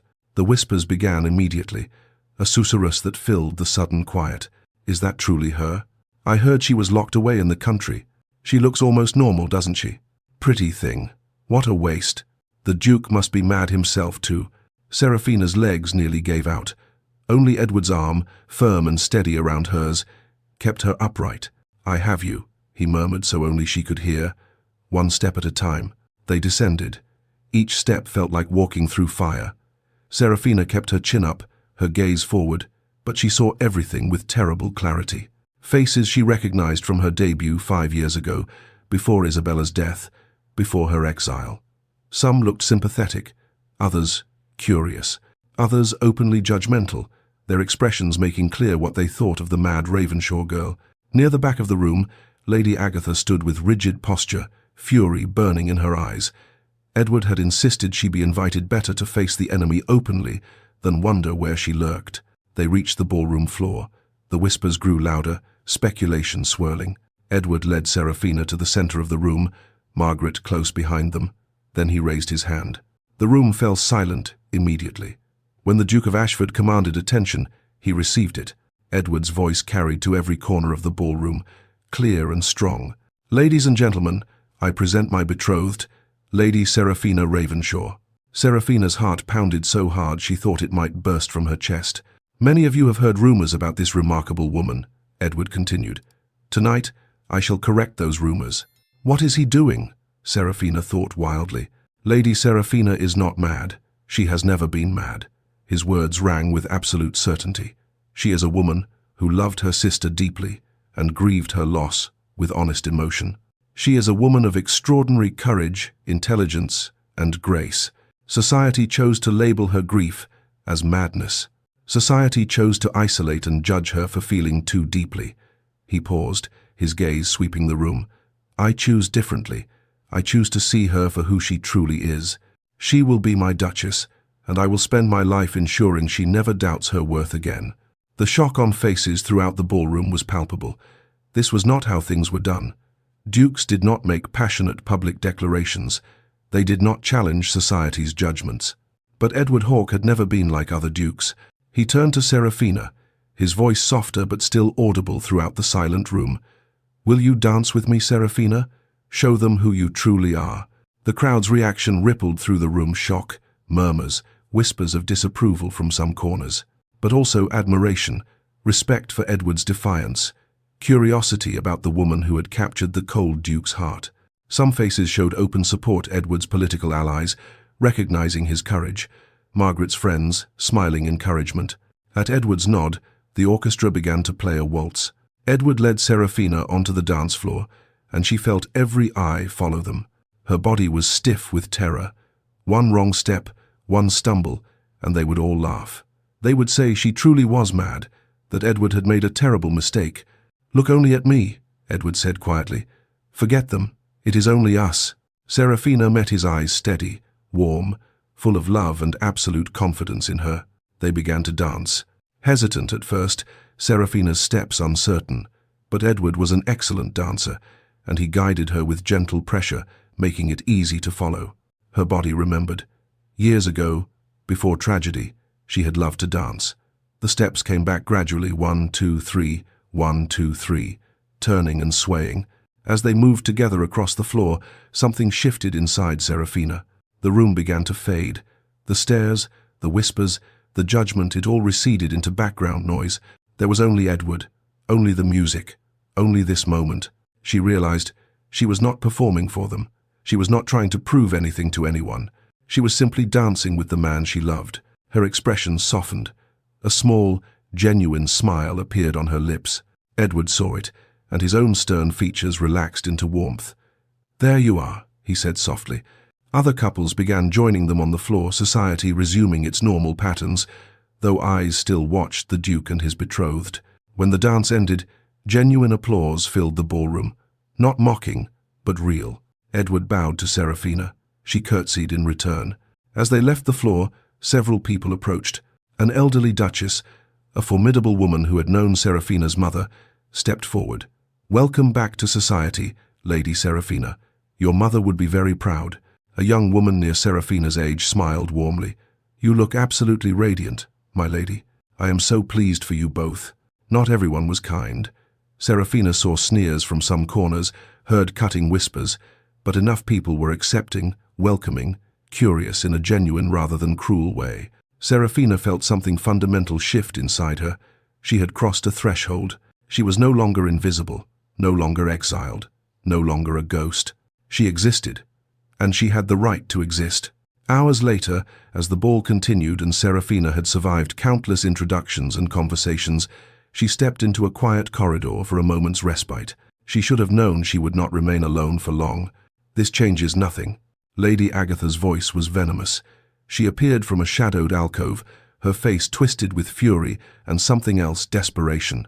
You are still the broken, weeping creature I found after Isabella died, Agatha hissed. Playing dress-up in silk gowns does not change what you are. The Duke may claim to love you now, but he will tire of you. Men always do. They grow bored with damaged things. When he discovers what you truly are, weak, damaged, worthless, he will cast you aside. And I will be there too. For a moment, the old fear rose in Seraphina's throat, the old doubt, the old shame. Then she touched Isabella's locket at her throat. She thought of Edward's public declaration. She remembered the faces in the ballroom, not all cruel, not all judging, some kind, some accepting.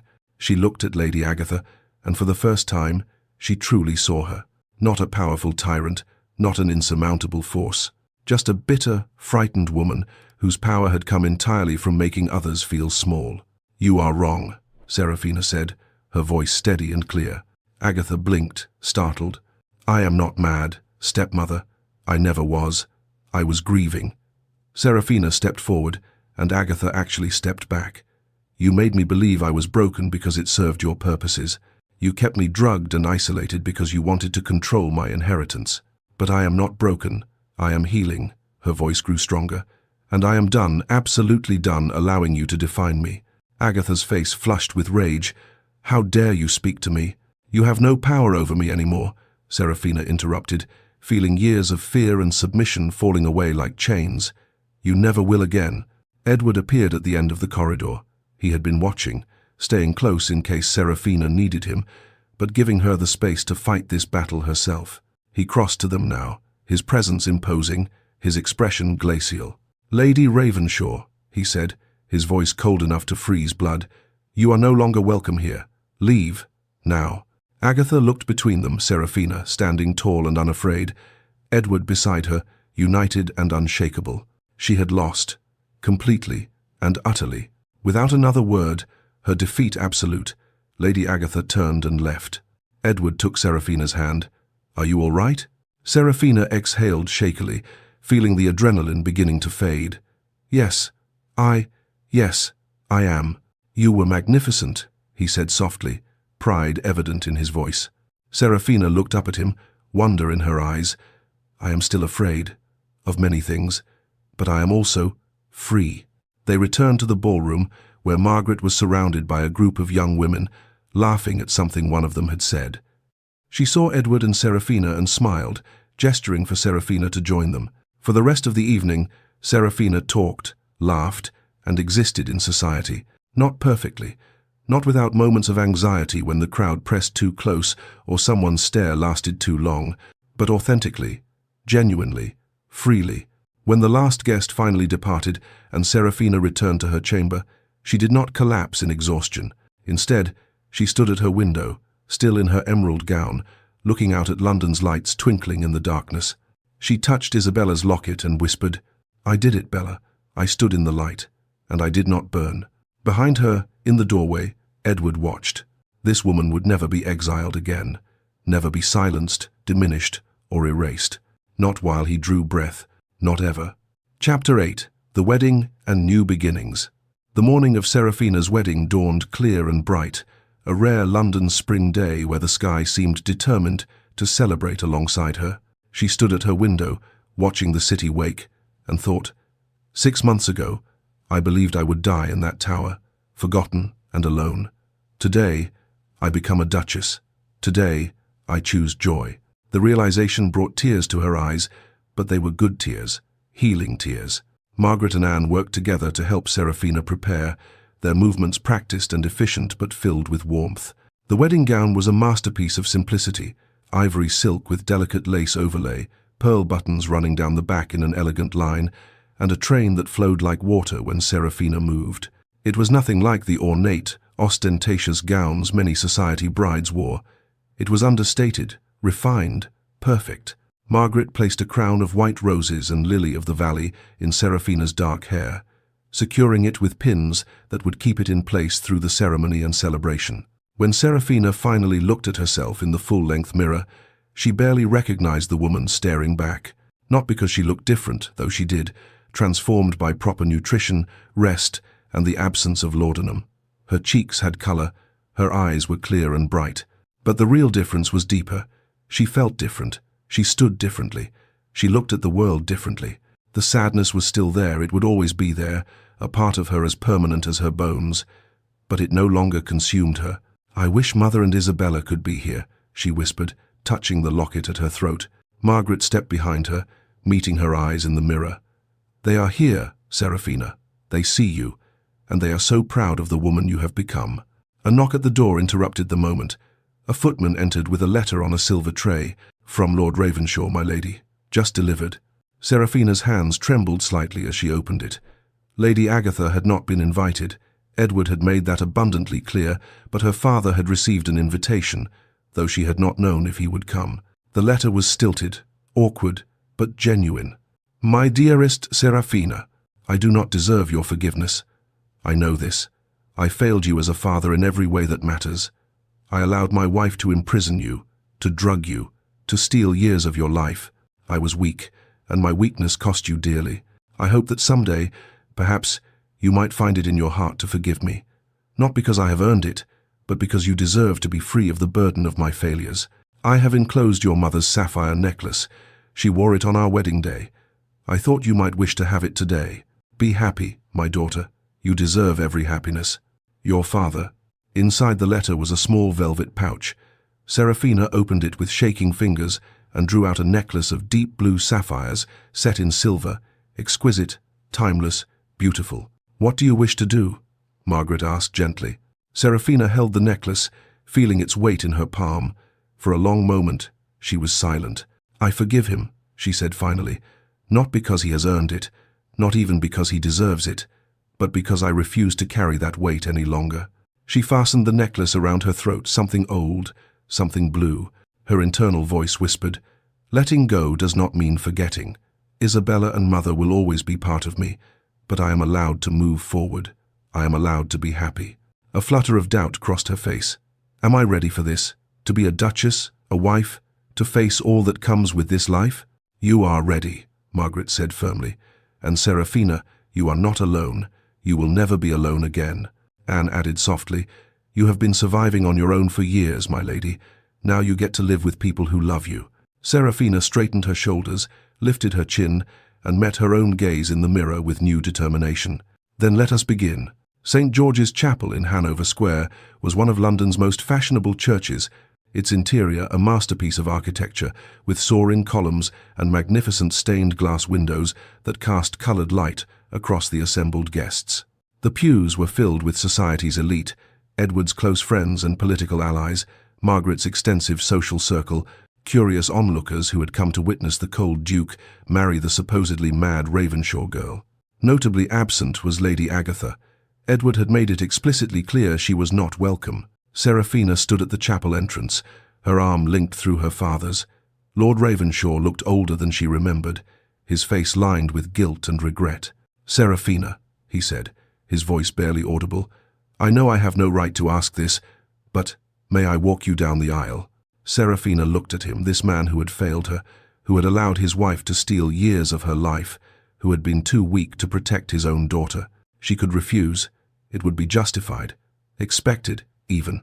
Instead, she said, yes, but father, this is the last thing I do out of obligation to the past. After today, I build my own future. Lord Ravenshaw's eyes filled with tears. I understand, and I am grateful for this mercy. The music swelled the processional beginning. They walked down the aisle together, and Seraphina felt every eye upon her, but she kept her gaze forward, focused on the altar, on Edward. He stood waiting for her, dressed in formal wedding attire, dark coat, perfectly tied cravat, every inch the Duke. But his eyes held nothing of the cold, remote man he had been 6 months ago. He looked awed, grateful, deeply, completely in love. Seraphina's heart swelled. This is real. This is happening. I am choosing this. When they reached the altar, Lord Ravenshaw placed Seraphina's hand in Edward's with a whispered, "Be happy, daughter." Then he stepped back, and it was only Seraphina and Edward, standing before God and society, making promises that would bind them together. The vicar began the traditional ceremony, his voice resonating through the chapel. Ancient words, timeless promises. But when they reached the vows, Edward had requested permission to add words of his own. He turned to face Seraphina fully, taking both her hands in his voice steady but thick with emotion. "Seraphina, I vow to honor you, not as a prize or a possession, but as my equal in all things. I vow to see you always, to never allow you to disappear or doubt your worth. I vow to love you in grief and in joy, in darkness and in light, in all the seasons of life that come. I vow to be the partner you deserve, the friend you can trust, and the man who fights for your happiness as fiercely as he fights for his own." Seraphina's own vows, which she had labored over for days, came from her heart. Edward, I vow to trust you with my heart, though it has been broken and mended and learned to beat again. I vow to stand beside you, no longer in hiding but in true partnership. I vow to love you with all that I am, all that I was, and all that I will become. I vow to remind you, as you remind me, that we are more than our losses, more than our grief. We are the life we choose to build together, one day at a time. The exchange of rings followed simple gold bands that would mark them as husband and wife. Edward's hands trembled slightly as he slid the ring onto Seraphina's finger, and she felt her own hands shake as she did the same for him. I now pronounce you husband and wife, the vicar declared. You may kiss your bride. Edward cupped Seraphina's face in his hands and kissed her tender and passionate, gentle and fierce all at once. A seal on their commitment, a promise of all the days to come. The chapel erupted in applause, genuine, joyful celebration. As they turned to face the congregation, Seraphina saw Margaret crying happy tears. She saw friends from the engagement ball smiling with genuine warmth. She even saw some of those who had been skeptical looking moved by the obvious love between the Duke and his new Duchess. They walked back down the aisle together, no longer Lady Seraphina Ravenshaw and the Duke of Ashford, but Edward and Seraphina Hawke, husband and wife, partners, equals, Her Grace, the Duchess of Ashford. Not just a title, a promise, a future, a choice. The wedding breakfast at Ashford House was elegant but warm, filled with laughter and genuine celebration rather than the stiff formality that often marked aristocratic gatherings. Toasts were made throughout the meal. Margaret stood, raising her glass with tears still gleaming in her eyes. To Seraphina, who taught my brother how to love again, how to live again. And to Edward, who taught Seraphina that she was worth loving, though she always was. One of Edward's closest friends, a Marquess who had known him since childhood, added, to the Duke who defied society for love, and to the lady who proved society spectacularly wrong about everything. Laughter and applause followed each toast. When the dancing began, Edward led Seraphina to the floor for their first dance as husband and wife. There was no fear now, only joy. How do you feel? Edward whispered as they moved together. Seraphina smiled up at him, like I am home, finally, truly home. Throughout the afternoon, Seraphina conversed with guests, her grace and intelligence winning over even those who had been skeptical. She was not perfect. There were moments when the crowd pressed too close and her breath quickened with anxiety. But she handled them. She breathed through them. She stayed present. She was learning to live with her scars rather than be defined by them. Late in the afternoon, as the celebration continued, Edward and Seraphina stole away to his study, a private moment before they would depart for their honeymoon at his country estate. Seraphina stood at the window, looking out at the garden where she had spent so many mornings reading, healing, becoming herself again. 6 months ago, she said softly, I did not believe happiness was possible for me. I thought I would live out my days in that tower, forgotten, lost in a fog of laudanum and grief. Edward came to stand beside her, sliding his arm around her waist. And now? Now I am not just happy, Edward. I am free. She turned to face him fully. Free to love, to live, to be myself without shame or fear. Free to choose my own path. Edward pulled her close, resting his forehead against hers. We are both free, and we will build a life together that honors that freedom every single day. Their kiss deepened, tender, giving way to passion, the promise of their wedding night and all the nights to come hanging in the air between them. Seraphina sat in the gardens of Ashford's country estate, a book open in her lap, though she had not turned a page in 10 minutes. She was simply content. The roses were in full bloom, their fragrance heavy on the warm air. Birds sang in the ancient oak trees. The sun was warm on her face, and a gentle breeze played with the ribbon of her summer hat. Edward emerged from the house carrying 2 glasses of lemonade, his coat discarded, his sleeves rolled up in concession to the heat. He settled beside her on the stone bench, handing her a glass.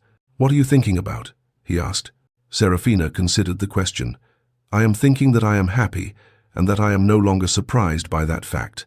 Edward smiled. Progress, indeed. I am also thinking about the letter I received from Father yesterday. Edward's expression became more guarded. And he has left Ravenshaw estate, Seraphina said. He has separated from Lady Agatha and moved to Bath. He asked if he might visit us at Christmas. What did you reply? Seraphina looked at her husband. I told him yes. One dinner. He will never be a true father to me. Too much has happened. Too many years were lost. But I can offer him civility. Edward squeezed her hand. You are generous. No, Seraphina corrected gently. I am healing. There is a difference. Generosity implies I am giving him something he deserves. I am simply choosing not to carry the weight of bitterness anymore. A comfortable silence fell between them, the kind of silence only possible between two people completely at ease with each other. I have been thinking as well, Edward said finally, about establishing a charitable foundation for women who have been unjustly labeled as mad, who have no resources or protection, who are imprisoned by family members who claim to act in their best interests. Seraphina turned to him, her eyes bright with sudden tears. Edward, that is brilliant. I thought you might want to help me manage it, he continued. Your experience, your insight, your understanding of what these women face, it could help so many others escape the trap you were caught in. Seraphina felt emotions swell in her chest. Turning my pain into purpose, making something good from something terrible. She nodded firmly. Yes, I would very much like that. They sat together in companionable silence, hands linked, watching the garden sway in the breeze. Above them, a lark took flight, soaring upward toward the cloudless sky. Seraphina watched it climb higher and higher until it was just a speck against the brilliant blue. She thought of Isabella, laughing as she chased butterflies through the garden. She thought of her mother, patient and kind, teaching her to read poetry. She thought of the woman she had been in that tower at Ravenshaw Estate, broken, drugged, convinced she was mad. I kept my promise, Bella, she whispered. I am living, truly living. Edward heard her, understood without needing to ask. He brought her hand to his lips and kissed her knuckles gently. I love you, he said simply. Seraphina smiled, a full, genuine smile that reached her eyes and transformed her entire face. I love you too. And Edward, thank you. For what? For demanding that I become your Duchess, for refusing to let me remain hidden. Edward shook his head. Seraphina, I did not demand, I asked. And you chose. He turned to face her fully, his expression serious. Never forget, you chose this. You chose to trust me, to leave that tower, to face society, to marry me. You chose yourself, your own happiness, your own future. That choice, that courage was all yours. Seraphina leaned her head on his shoulder, feeling the steady rise and fall of his breath, the solid warmth of him beside her. He was right. She had chosen. Chosen to trust when trust seemed impossible. Chosen to hope when hope was dangerous. Chosen to love when love terrified her. Chosen to step into the light, even when darkness felt safer. And in that choice, she had found not just a husband, but herself, the woman she had been before grief, the woman she was becoming after survival, the woman she would continue to be flawed, scarred, but whole. The sun climbed higher in the sky. The roses swayed in the breeze. The world continued to turn, indifferent and beautiful. And Lady Seraphina Hawke, Duchess of Ashford, once labelled mad, once exiled, once forgotten, lived. Freely, joyfully, authentically. She had been drowning, and someone had noticed, had thrown her a rope, had refused to let her sink. But in the end, she had grabbed that rope herself. She had pulled herself to shore. She had chosen to breathe again, and it was more than enough. It was everything. And so ends the story of Lady Seraphina Ravenshaw, who rose from the ashes of grief and exile to reclaim not just her place in society, but something far more precious, herself. If Seraphina's journey touched your heart, please show your support by giving this video a thumbs up. Your likes help this channel reach others who need stories of hope, healing, and the transformative power of love. Don't forget to subscribe to Lyra's Romance Stories for more sweeping historical romances that celebrate courage, resilience, and the triumph of the human spirit.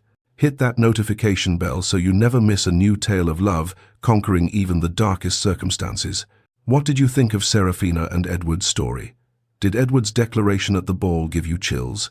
Were you rooting for Seraphina's confrontation with Lady Agatha? Drop your thoughts in the comments below. I read every single one, and I love hearing which moments resonated with you most. If you're craving more Victorian romance, check out the video I'll link in the description and in the cards above. You might enjoy the story of a governess who captures a brooding earl's heart, or perhaps the tale of a bluestocking who matches wits with London's most notorious rake. Remember, Like Seraphina, you are not defined by your darkest moments. You are defined by your courage to step into the light. Until our next story, dear listeners, may you find your own happily ever after. This is Lyra, reminding you that love, real, patient, transformative love, is always worth fighting for.